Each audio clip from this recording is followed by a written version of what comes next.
দর্শক বন্ধুরা, বাংলা সিরিয়াল সমাচার উড়ানের এক নতুন পর্ব নিয়ে তোমাদের সামনে চলে এসেছে। তো চলো দেখে নিই আজকে কি হতে চলেছে। শুরুতেই দেখা যায় মহারাজ বাইক নিয়ে আসছে, আর এদিকে সৌরভ দাঁড়িয়ে আছে তার গাড়ি নিয়ে। মহারাজ এসে বলে, আরে ভাই তুই চলে এসেছিস? সৌরভ বলে, তোর কি মনে হয় আমি ফিল্মের পুলিশদের মতো সবার লাস্টে, ফিল্মের মতো সবার লাস্টে আসবো? তখন বলে যে তুই আমাকে ডেকেছিস আর আমি আসবো না? মহারাজ তখন হাসতে থাকে। সৌরভ বলে, তুই আমাকে আজকে ডেকেছিস আর আমি তোর জন্য এতটুকু করতে পারবো না? মহারাজ তখন বলে, আমার একটা ফোন পেয়ে যে তুই এইভাবে চলে আসবি, আমি খুব ভালো লাগলো রে আমার এটা দেখে। সৌরভ বলে, কেন রে, কেন এটা আমি করতে পারবো না? একদিন তুই আমাকে এত বড় অ্যাক্সিডেন্টের হাত থেকে বাঁচিয়েছিলি। মহারাজ বলে, আমি বাঁচিয়েছিলাম তোকে? সৌরভ বলে, হ্যাঁ রে, জানতাম তুই এরকমই করবি, মানুষকে উপকার করে তুই ভুলে যাস। সৌরভ বলে, অল্প পরিচিত মানুষদের জন্য তুই নিঃস্বার্থে প্রাণপাত করতে পারিস। মহারাজ বলে, আর তুই যে মানুষকে এত ইন্সপায়ার করছিস তার বেলা? সৌরভ বলে, কে? আমি ইন্সপায়ার করছি? সৌরভ বলে, আমি আবার কি ইন্সপায়ার করলাম? কাকে ইন্সপায়ার করলাম? মহারাজ বলে, কেন আমাকে? সৌরভ বলে, আমি তোকে ইন্সপায়ার করলাম কিভাবে? মহারাজ বলে, জানিস বন্ধু, আজ তোকে দেখে আমার আবার বাঁচতে ইচ্ছা করছে। সৌরভ হাসতে থাকে। মহারাজ বলে, আমার এক নতুন অভিজ্ঞতা হলো জানিস, আমি আবার নতুন করে নিজের জীবনটাকে শুরু করতে চাই। সৌরভ বলে, বাহ, তুই এতটা ভেবেছিস, তাহলে শুরু কর, থেমে আছিস কেন? আর আমাকে বল আমি কিভাবে তোকে সাহায্য করতে পারি? মহারাজ তখন সৌরভকে কিছু একটা বলতে থাকে, আর পরে হাত জোড় করে বলে, বন্ধু তুই শুধু আমার এই উপকারটা করে দে, আমি সারা জীবন তোর কাছে কৃতজ্ঞ থাকবো। সৌরভ তখন বলে, আমি যদি তোকে মূল স্রোতে ফেরাতে পারি না, তাহলে আমার থেকে খুশি কেউ হবে না। আর দুজনে খুব হাসতে থাকে আর একে অপরের গলা জড়িয়ে ধরে। মহারাজ বলে, জানিস তো, এতদিন ভাবতাম যে বোধহয় সব কিছু শেষ হয়ে যাবে, কিন্তু আজকে ভাবছি যে ফিনিক্স পাখির গল্পটা সত্যি। মরতে মরতে জ্বলতে জ্বলতেও একদিন আবার বেঁচে ওঠে, ডানা মেলে উঠতে পারার গল্পটা একদম সত্যি। মহারাজ বলে, আমিও পারবো। মহারাজ বলে, আমিও পারবো, আমার এই মিথ্যে জীবনটার একটা সত্যি মানে থাকবে। সৌরভ দাঁড়িয়ে সবটা শোনে। এদিকে দেখা যায় প্রিয়াঙ্কা এসেছে মহারাজের বাড়িতে, আর এসে বলে, কে লগ্নভ্রষ্টা? পূজারিনী মনে মনে ভাবতে থাকে, অদ্ভুত তো, হঠাৎ করে বাড়িতে ঢুকে এসে উনি এসব প্রশ্ন করছেন। উনি তো আমাদের বাড়ির কেউ নন যে ওনাকে সব কথা জানাতে হবে। পূজারিনী তখন প্রিয়াঙ্কার সামনে গিয়ে বলে, আপনি কিছু বলছেন? প্রিয়াঙ্কা বলে, হ্যাঁ, ওই যে শুনলাম লগ্নভ্রষ্টা। পূজারিনী বলে, আপনি ভুল শুনেছেন, আসলে এখানে আমার ভাসুরের বিয়ে নিয়ে আলোচনা হচ্ছিল, তো তাই সবাই লগ্ন নিয়ে কথা বলছিল। প্রিয়াঙ্কা তখন জোর করে ঢোকে পড়ে, বলে যে না না না, লগ্ন নয়, আমি পরিষ্কার শুনলাম লগ্নভ্রষ্টা। পূজারিনী বলে, এক মিনিট, আপনি জুতো পরে ভেতরে ঢুকে পড়েছেন। পূজারিনী বলে, কিছু মনে করবেন না, বাইরের জুতো বাইরেই খুলে আসুন। প্রিয়াঙ্কা অবাক হয়ে পূজারিনীর দিকে তাকিয়ে থাকে। পূর্ণিমা তখন বাধা দিতে গেলে ঠাম্মি বলে, না না, ঠিকই তো বলেছে, নাতবউ একদম ঠিক বলেছে। ঠাম্মি বলে, বৌমা, বাইরের আবর্জনা বাইরেই রেখে আসতে বলো, ভেতরে এনো না এ সমস্ত। পূর্ণিমা চুপ করে দাঁড়িয়ে থাকে। এদিকে দেখা যায় মহারাজ ক্লাবে বসে আছে। জয়ন্ত বলে, এই তুই বৌদিকে জানিয়েছিস যে তুই ক্লাবে আছিস? মহারাজ বলে, না। জয়ন্তরা বলে, তাহলে একটা ফোন করি, বৌদিকে জানাতে হবে তো। তখন মহারাজ বলে, জানাতে হবে, কেন জানাতে হবে? মহারাজ বলে, দেখ, তোরা কিন্তু আমার বন্ধু, ঠিক আছে? আর এমন আবভাব করছিস যেন ওনার ট্র্যাকিং সিস্টেম, আমি কোথায় আছি, কি করছি না করছি সব কিছু জানাতে হবে নাকি? জয়ন্তদা বলে, শোন, সমস্যাটা না পূজা বৌদিকে নিয়ে নয়, পূজা বৌদি আমাদেরকে বন্ধুই ভাবে, সমস্যাটা তোদের দুজনকে নিয়ে, তাই জন্য জানাতে হবে। মহারাজ বলে, শোন, শাশুড়ি মাকে বাড়ি পৌঁছে দিয়ে এসেছি, ওনার কাছে ঠিক জানতে পেরেছে যে কি আমি এখনো বেঁচে আছি। কিন্তু তখন জয়ন্ত বলে, কিন্তু এটা তো জানে না যে তুই কোথায় আছিস।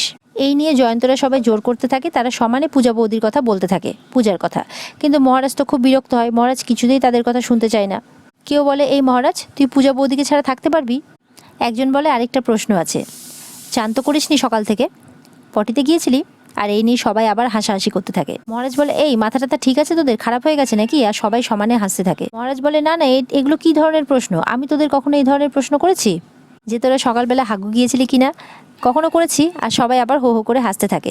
জয়ন্তদা আবারও বলতে থাকে, দেখ মহারাজ, তোকে দেখে মনে হচ্ছে তুই কোষ্ঠকাঠিন্যে ভুগছিস। আর এই নিয়ে আবার সবাই হাসাহাসি করতে থাকে।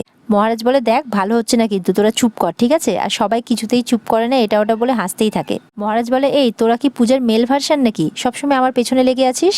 জয়ন্ত দ্বারা আবারও বলতে থাকে, এই মহারাজ, সত্যি করে বলতো, পূজা বৌদি টের পেয়ে গেছে নাকি যে তুই কোষ্ঠকাঠিন্যে ভুগছিস? মহারাজ আবার খুব খেপে যায়, আর বাকিরা সবাই আবার হো হো করে হাসতে শুরু করে। এবার মহারাজ এটা ওটা ছুঁড়ে মারতে শুরু করে সবাইকে, আর সবাই এদিক ওদিকে পালাতে থাকে। এই সমস্ত কিছু চলতে থাকে ক্লাব ঘরের মধ্যে। এদিকে দেখা যায় যে মহারাজ শুধুমাত্র তার চোখের সামনে পূজাকেই দেখতে পাচ্ছে, আর সে বুঝে পাচ্ছে না যে এসব কি হচ্ছে তার চোখের সামনে। ওদিকে আবার দেখা যায় ঠামি প্রিয়াঙ্কাকে জিজ্ঞাসা করছে, কি ভাবছো, আমি কে? আমি মহালক্ষ্মী মুখার্জি, আমি এই বাড়ির কর্ত্রী। প্রিয়াঙ্কা তো শুনে পুরো অবাক হয়ে যায়, বলে যে সবচেয়ে বড় মাথা আমি এই বাড়ির, এটা তুমি বলতে পারো। প্রিয়াঙ্কা শুনে আরও অবাক হয়ে যায়, কারণ প্রিয়াঙ্কা তো ভাবছিল বোধহয় এতদিনে সোমনাথের মাকে পটালেই তার কাজ হয়ে যাবে, কিন্তু এখন তো দেখছে যে তার থেকেও বড় কেউ এই বাড়িতে রয়েছে। প্রিয়াঙ্কা তখন দৌড়ে বাইরে গিয়ে জুতোটা খুলে আসে আর ঠাম্মি ঠাম্মি করে ঠাম্মির পায়ে প্রণাম করতে যায়, আদিক্ষেতা আর কি। আমি তখন প্রিয়াঙ্কাকে থামিয়ে বলে, আমার পরিচয় তো আমি দিয়েছি, কিন্তু তুমি কে? তোমাকে তো চিনতে পারলুম না। সোমনাথ তখন ঠাম্মিকে বলতে গেলে ঠাম্মি সোমনাথকে থামিয়ে দেয় আর বলে যে আমি ওর মুখেই শুনতে চাই যে ওর পরিচয়টা, ও কে। ঠাম্মি আরও বলে যে আমি অপরিচিত কারো কাছ থেকে প্রণাম নিই না। পূজারিনী মনে মনে বলতে থাকে, আগের দিন না বুঝে আমাকে আপনি অনেক অপমান করেছেন প্রিয়াঙ্কা, আজকে বোধহয় মা সিদ্ধেশ্বরী আপনাকে তারই জবাব দিলেন। প্রিয়াঙ্কা তখন পূজারিনীর দিকে তাকিয়ে থাকে। এদিকে দেখা যায় ক্লাব ঘরে বাপ্পার কথাই বলতে থাকে মহারাজ। বলে যে ভাবছি যে বাপ্পার উপর দিয়ে তো অনেক স্ট্রেস গেল, ভাবছি আমার ঝন্টু সোনার উপরে বসিয়েই তাকে ঘুরিয়ে নিয়ে আসবো। তখন জয়ন্ত বলে, তুই এত সবার জন্য ভাবিস অথচ পূজা বৌদির কথা ভাবিস না। মহারাজ বলে, আমার অতীত নিয়ে তোর পূজা বৌদিকে ঘাটতে পালন করে দিস, তুইও বেশি মাথা ঘামাস না, নাহলে খুন করে দেবো।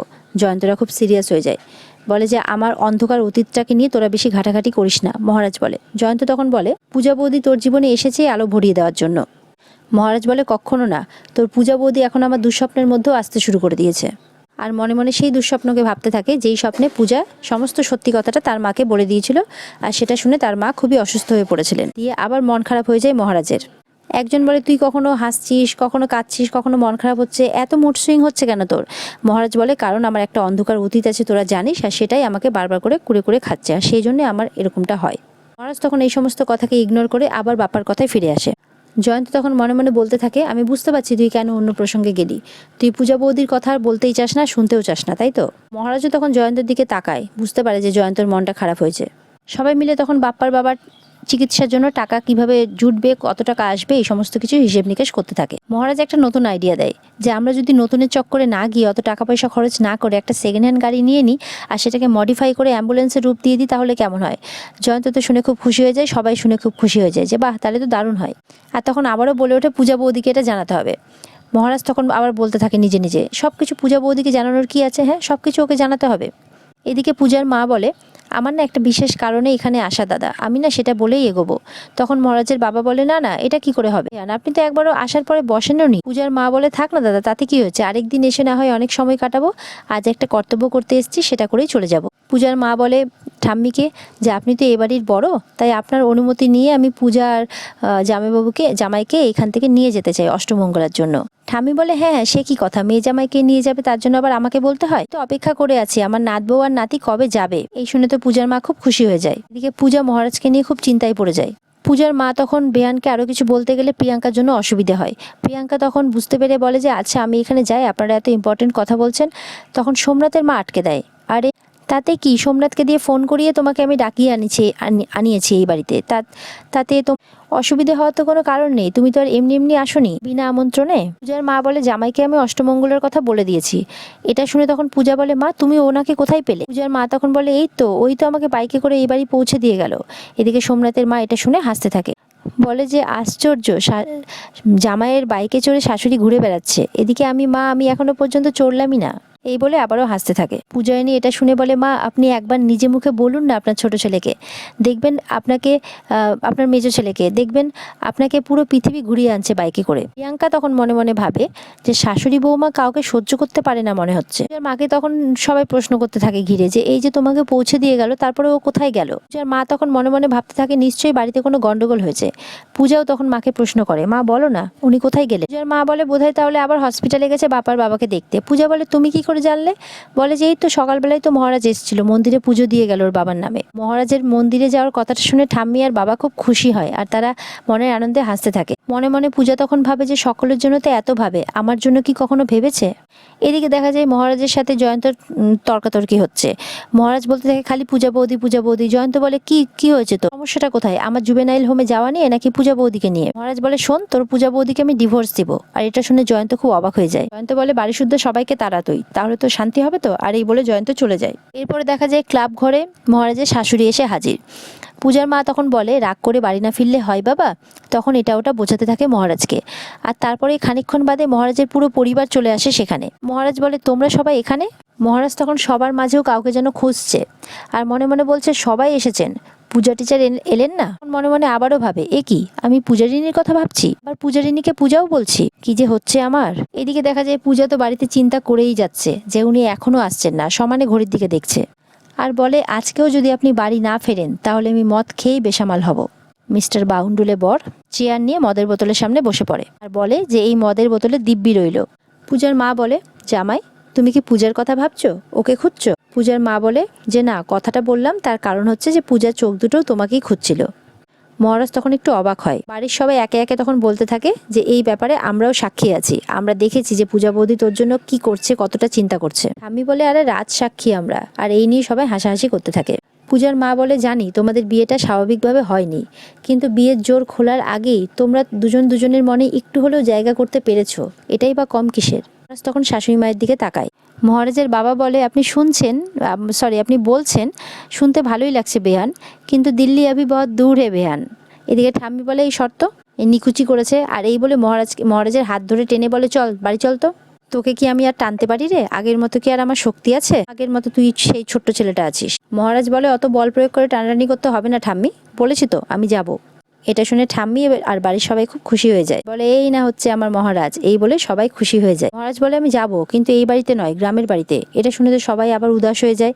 তখন পূজার মা বলে, তুমি তাহলে অষ্টমঙ্গলায় আমাদের বাড়িতে যাবে না মহারাজ? জামাই তখন মহারাজ বলে যে, আপনি বলেছেন আমি অবশ্যই যাব, কিন্তু তারপরে আমি গ্রামের বাড়িতে ফিরে যাব। আর এটা শুনে সবাই আবার অবাক হয়ে যায়। মহারাজ পূজার মাকে বলে, আমি ঠিক সময় মতো আপনার বাড়িতে পৌঁছে যাব।